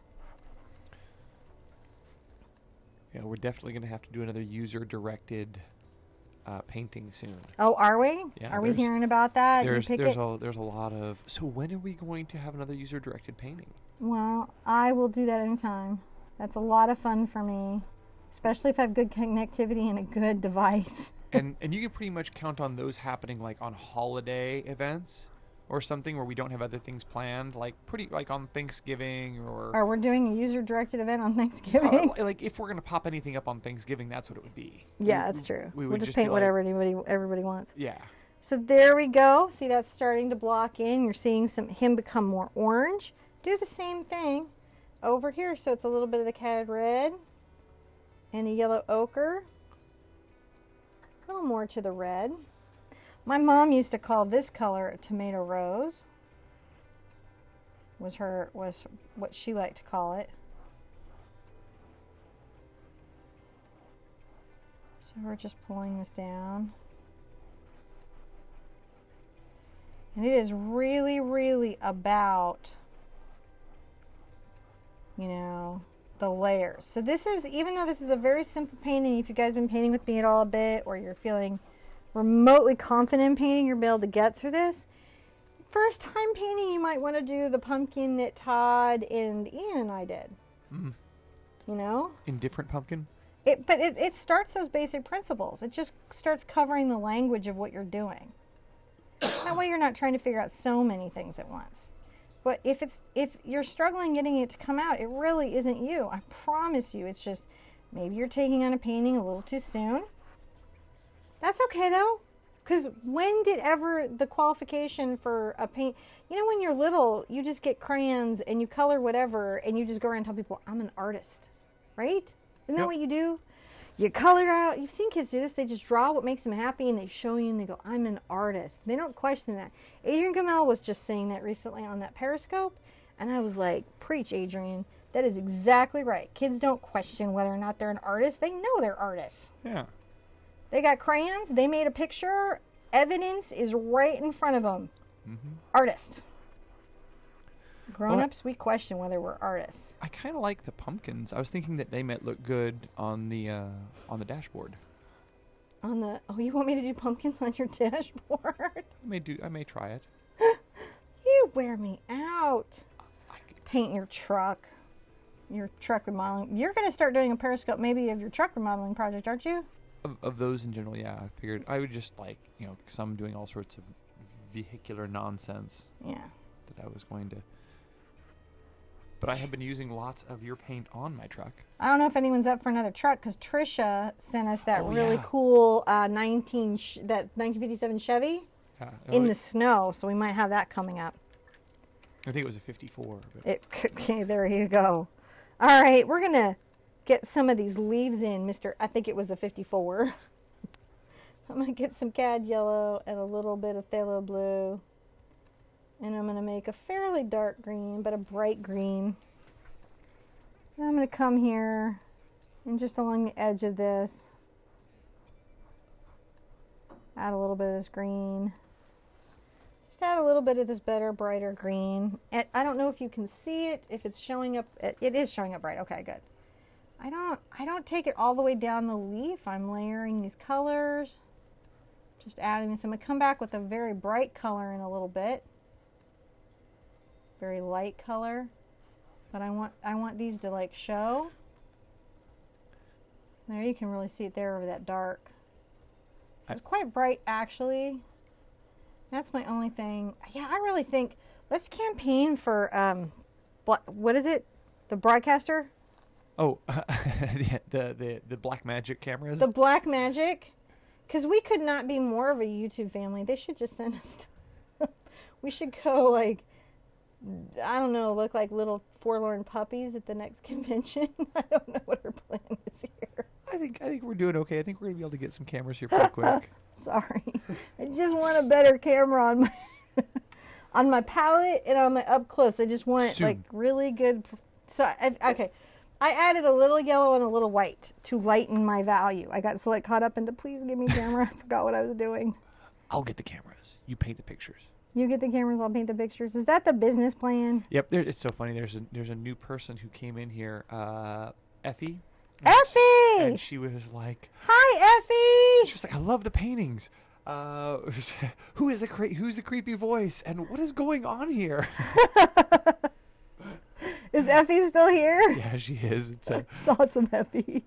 Everyone is giving her the rundown on it. So we've added a little of that yellow and white into our green to this top highlight. It's just giving our little leaf some definition. Because we don't have a three-dimensional object here. We're just pretending like we do using these colors, right? So that's what we're doing. We're just having a good pretend. And I'm going to put a little bit along here at this little lip, just at the outer edge. Not everywhere does this go. A little bit right there. Come along this inside lip again. Just to find this out. Not the whole thing. Sometimes restraint in art goes a long way. Sometimes not, but in this particular case, a little bit of expressive restraint really starts to shape you out a leaf. Are those leaves? Yeah, those leaves are showing up. So I'm pulling a little more yellow out. It's coming into my white. And I'll just come here. Just come along here and just show this out. It's a lot of fun. There, you got some leaves. And another fun thing you can do is you can take this color, and let me take my up-close camera down. Let's put some dabs of this down here. The nausea camera.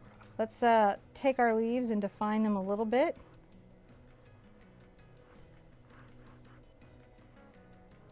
Seems so easy, doesn't it, when I do it? Because it's not impressive when I paint.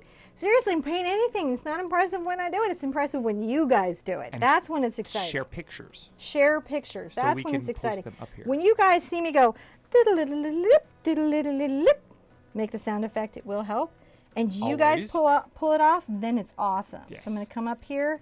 And how I'm getting my thin, when I work this bright, how I get that thin edge and you're is using a 1/4 inch bright, 1/2 inch bright? I'm using a 1/2 inch bright, and I'm just working its edge, and it gives me a nice sharp line, and that's one of the joys of a bright.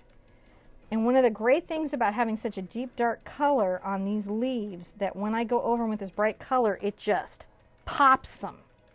Mm-hmm. Pop. I love somebody in quilting was like, I don't know, it just pops, but that's a quilting term. I'm like, no, that's an everybody who crafts on the planet term. We all use the word pop. Jewelers say pop. We all look for the pop. So I'm going to get a little more of that slightly deeper, and I'm going to just add some of these expressive little strokes. Go ahead and break the wall of your pumpkins so it feels like they're in plant matter. Ooh. That's what you're trying to create the feeling of, is that they're resting. We're going to switch to a bigger brush on this whole job in a minute, but this is a great layer of color that we can put in, right? You can even come up here with some little thin strokes that are like blades of grass. Look at that. Just, it takes so little to tell the story. So little to tell the story of this wonderful little patch of earth that these fabulous little jack-o'-lantern friends are hanging out. So we've got our happy little jack-o'-lantern and his little friend, and they're having a nice little magical conversation about what life is like and how they're going to see each other next year and all. I tend to run away in my imagination. That's been known to happen. Let's finish we those. have a nice story Tim, happening. you tell a story. Tell the story. Absolutely tell the story. I'm going to get a little of my brown and a little of my yellow ochre. Might add a scotch of blue just to green it up, knock it back. Because sometimes we want colors to pop and sometimes we do not want them to pop. And I'm going to come and just add a little bit of this. And look at my brush stroke directionality. I'm on the flat. I'm curving the stroke. You want to zoom in there? Yeah. You know, I'm going to pull this out a little bit here. Pulling it out. Look at that. I'm going to come over and do this again here. So, I don't paint generally from the tubes. That's a philosophy that I have. But that is not the only art philosophy, and that is not the only right way to do it. That is just what I like to do.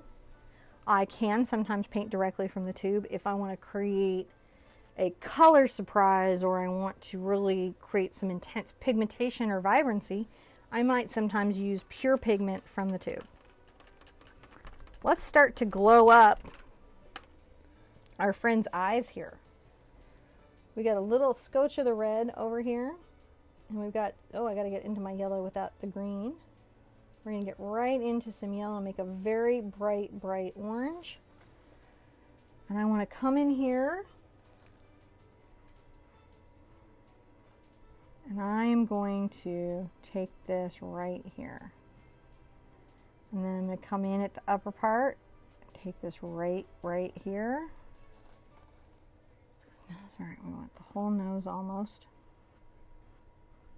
Not a pure yellow though, interestingly enough. There's still some cad to it. All right, and that's important. Because later when we come back with the pure yellow, it is gonna be a big deal. This is still orange. Painting around this. Letting the orange show through. And I think you can start to see the glow of it on the angle cam, right? Yeah. Start to see that glowy. It starts to glow. It does. It starts to glow. But what I really want to wait, I want to wait and save my pure pigment for later. That's important to me.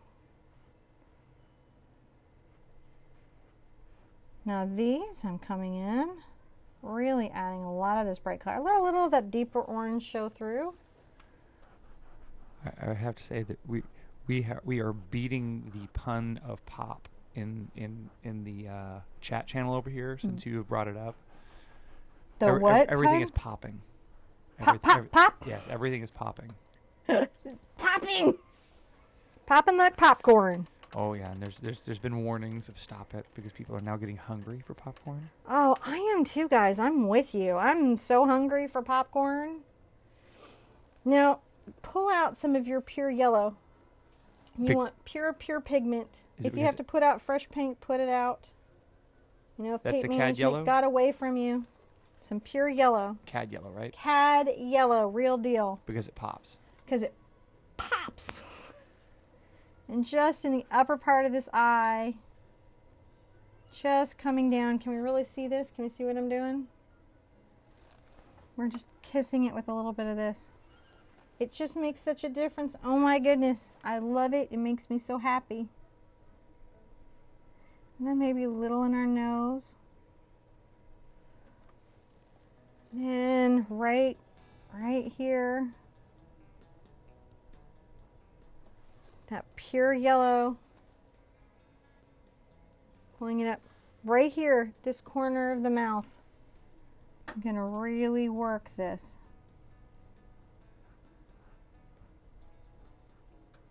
See that right there? Now, since everyone's definitely on the popcorn and yellow theme here, I saw the coolest thing. There was a picture of somebody took candy corn and they stacked it in a circle, and as you start, you just line them up and make the little circle that they would make, and then start layering them up, and it actually makes a cob of corn.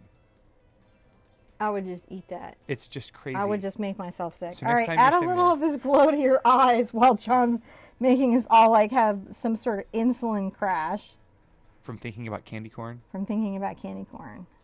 With that cad yellow. It's just... Look at that cad yellow. And you Pop. Now our pumpkins are glowing. Last move.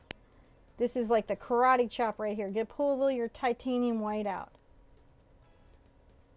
Right? See how it's sort of... It's not blended. Perfectly. Yeah, it's not perfectly... I don't know if this one will do it. You have to put your hand behind it. Do that. There you go. It'll now back. Oh, there it goes. See that? Not perfectly blended. Yeah, not perfectly blended. All right. Right here. Right here. Just a little kiss of that. And just a little bit of that right here. Woo! You guys don't even know. People be like, it's like it's glowing. You'd be like, yeah, I do that all the time. It's kind of my jam. That's kind of what I do. Right? That's what you want to have going. So let's get a little of this cad red over to this yellow. We're going to make a very bright orange. And we're going to start oranging up our pumpkin. Now you could just buy some cad orange, guys. All right? You could just absolutely buy cad orange, and that is totally okay.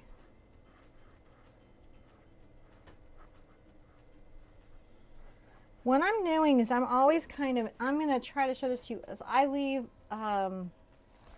these little bits of space where the other colors underneath are still showing through. That reservation of space is important. And remember, if you paint something out that you needed,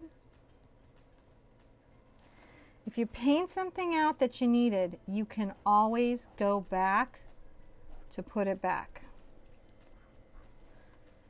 If at any point you paint something out that you needed, you can always put it back. And that is not a problem. Just come down here, just a little of this highlight. More orangey than that, I feel. Got a little too yellow there. And see, that's what I'm doing. I'm just more orangey than that. Because once we're here, the rest of it goes pretty quick. Look at how those are pumpkiny now. Wow. They're so pumpkiny. Now grab a little of your cad red and come around your eyes just a little bit. Make sure that those are defined in.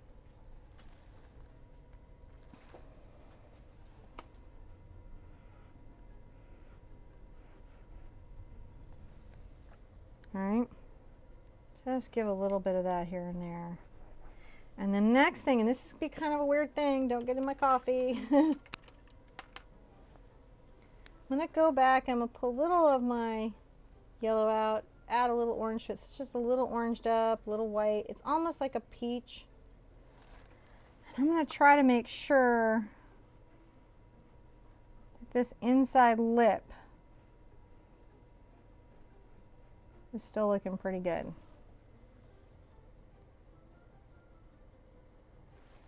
You know, I might grab a little, so that's one of the things, like I'm looking for something, I've got this yellow on my brush and I go the purple. These two things negate each other, they gray it out. Let's see if you can see what I'm doing in here.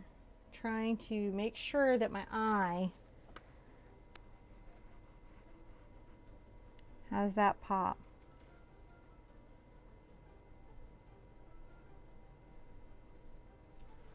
See that? Push that color back a little bit, and then sometimes things You have to adjust your camera there a little bit more. really pick up.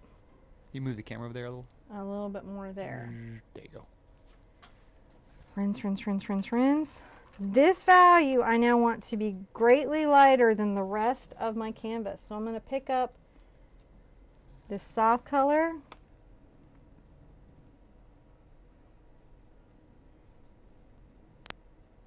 Look at that. There it goes. That's what we needed. And that's what it's about, is look like, where is it happening? Because sometimes the photograph will tell you part of a story you can't even really tell.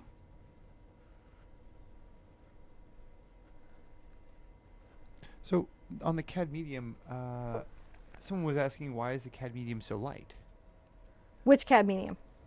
CAD medium yellow, Just CAD medium yellow. red. I think yellow. So there's CAD medium light, yellow. CAD medium, CAD medium yellow medium, and CAD medium yellow dark. There are actually 3 CADs. One of them is very translucent and very light and will create these like Easter style colors. One is the CAD medium, which is where you get these psycho, amazing, awesome oranges and jack-o'-lantern faces. And then there's CAD dark, and that's going to give you rich, medieval, you know, Baroque kind of tones, like when you're trying to like do really wealthy fabrics and things. They're actually all have a purpose. So we're going to work this down here just a titch. Just a titch. You're going to Just zoom a down on titch. there. Move your camera first. I'm going to move my camera. How are we liking our jack-o'-lantern faces, though? Oh, I think that people are loving them. We are, believe me, we're having a whole series of divergent conversations out here. It's been, we've been talking about candy, and we've been talking about trips and like all sorts of wonderful things. I'm going to get a little of my CAD yellow and red together, and I'm going to add some fall color just underneath here, just a little bit. It's a silly thing, but it matters to me, and I feel like it balances out the painting. Then I'm going to take a small bright, 1/4 inch bright, and just to make sure that my eyes are popping, I'm going to get back into my red and purple that I had mixed earlier. And I'm going to make sure that all of this is just a little bit defined.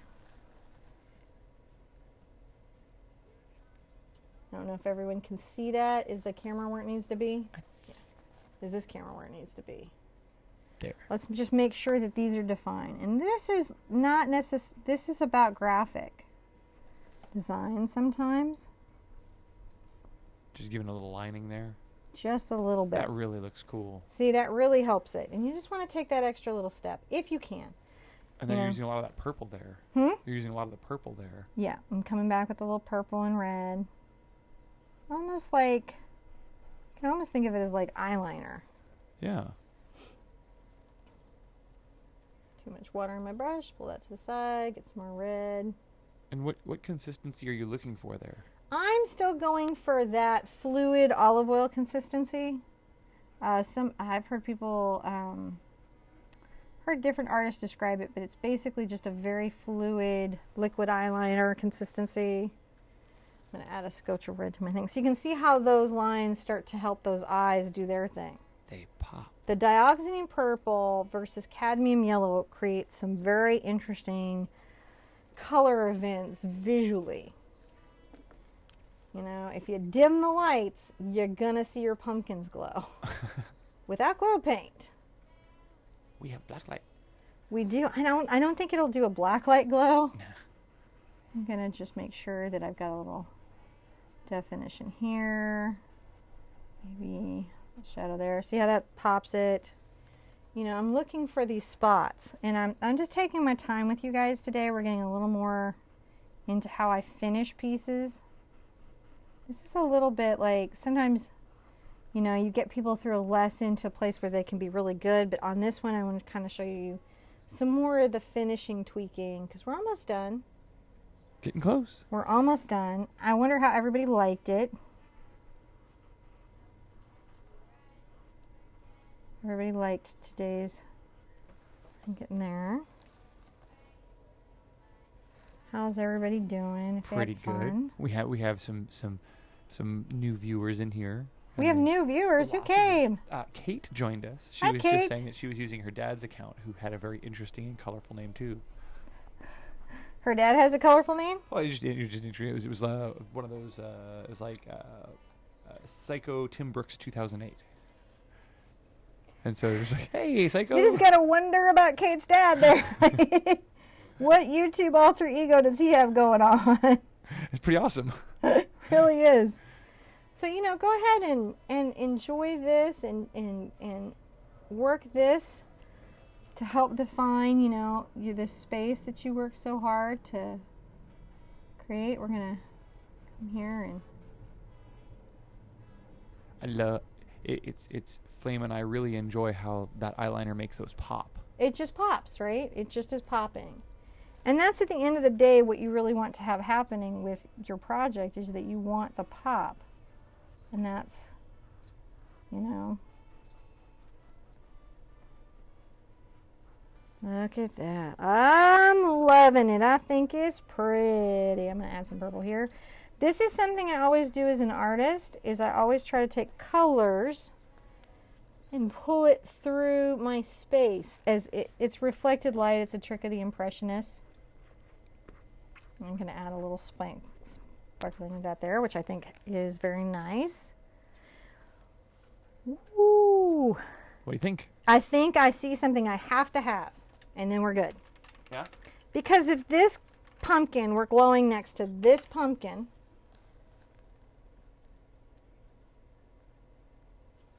we would see a little bit of that on his friend here.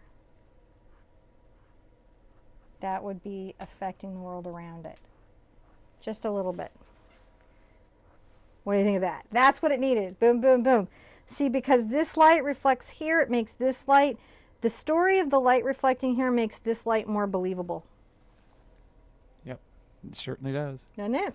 Adding a little white to it so it's really bright reflection. There you go. And that is our graphic stock paint from a photo, which I think I actually did pretty well. Pretty happy with that. So it's a lot of times about what do I want to take from the story or from this photograph?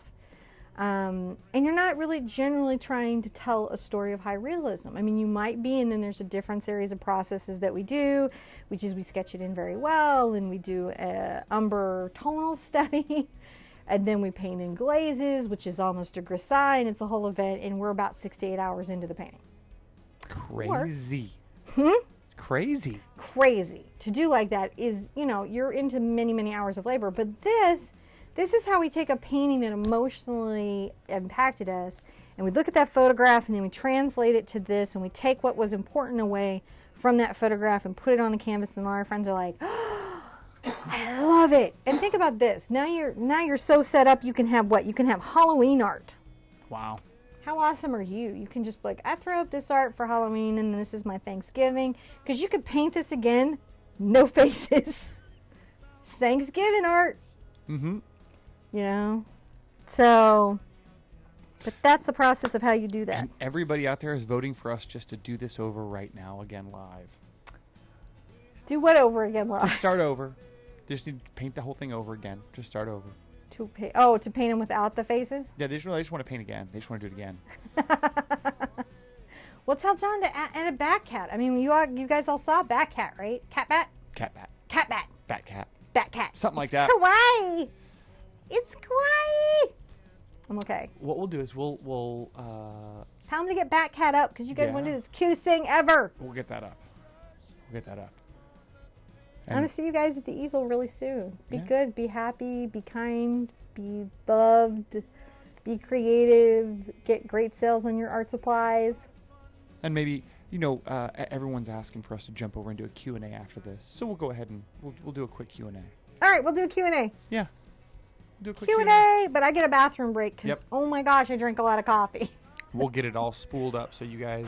You know, that's going to be on this forever. For 10 years, is at the end, I'm going to be like, I don't need a bathroom break.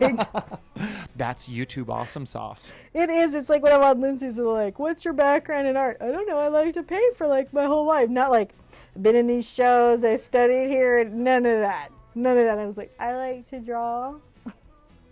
Live, forever, on the internet. Forever. That was the most fun. For all of you guys that came to that, thank you. That was a lot of fun for me. My hats are a lot of fun. All right, I'll see you guys for Q&A. We're going to go do that, and we'll see you guys soon. I've already said it, so y'all know where I'm going to be. All right. See you guys. Bye, Beat Diesel.